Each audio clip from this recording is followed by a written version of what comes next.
என்கிட்ட சில பேர் கேட்பாங்க. சிலர் என்ன நெறைய பேர் கேட்குற ஒரே ஒரு கொஸ்டின் பார்த்தீங்கன்னா, பொண்ணுங்க. "அக்கா எப்படிக்கா இவ்ளோ வார்த்தைகள்லாம் நீங்க எப்படிக்கா தாங்கிக்கிறீங்க? எவ்ளோ கமெண்ட்ஸ்லாம் ரொம்ப பேடா போடுறாங்க. எப்படி உங்களால இதெல்லாம் நீங்க அட்ஜஸ்ட் பண்ணிட்டு நீங்க கொண்டு போறீங்க?" நான் வந்து ரொம்பவும் ஃபீல் பண்ற ஒரே விஷயம் வந்து வைஷுவ பேசும்போது மட்டும் தான். ஏன்னா, ஒரு குழந்தைய பேசுறதுக்கு முன்னாடி நம்ம வீட்லயும் பொட்ட பிள்ளைங்க இருக்காங்கன்றத யோசிக்காம பேசுவாங்க.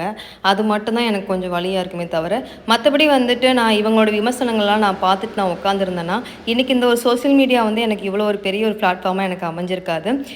இந்த சமூகம் பார்த்திங்கன்னா, நம்ம வந்து என்ன பண்ணாலும் பேசும் அப்படின்றத நான் வந்து புரிஞ்சுக்கிட்டேன். அதுதான் விஷயம். ஏன்னா நான் வேலை செய்யும்போதும் பேசுனாங்க. இன்னைக்கு ஒரு சோசியல் மீடியால நான் வந்து என்னோட வீடியோஸ் பண்ணிட்டு இருக்கும்போதும் பேசுனாங்க. இன்னைக்கு நான் ஒரு பிஸ்னஸ் பண்ணாலும் பேச தான் செய்றாங்க. அப்ப இந்த உலகம் வந்து பேசிட்டு தான் இருக்கும். யாருமே வளரக்கூடாதுன்னு நெனைக்கிற இந்த ஒரு சமூகத்தில வந்துட்டு, இதெல்லாம் நம்ம காது குடுத்து வாங்கிட்டு இருந்தோம் அப்படின்னு வச்சுக்கோங்களேன், ஒண்ணுமே பண்ண முடியாது. ஜெயிக்க முடியாது. ஸோ என்ன மாரி இருக்கிற ஒவ்வொரு பொண்ணுக்கும் நான் சொல்லிக்கிற ஒரே ஒரு விஷயம், எதையும் காது குடுத்து கேட்காத. எவனுக்கும் வந்து நேரடியா வந்து பேசுறதுக்குலாம் தைரியமே கிடையாது.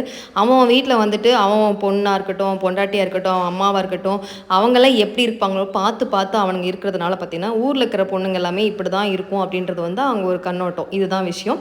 ஸோ என்கிட்ட கேட்டவங்களுக்கு இதுதான் பதில். So okay. நெக்ஸ்ட் வீடியோல பார்க்கலாம். Thank you.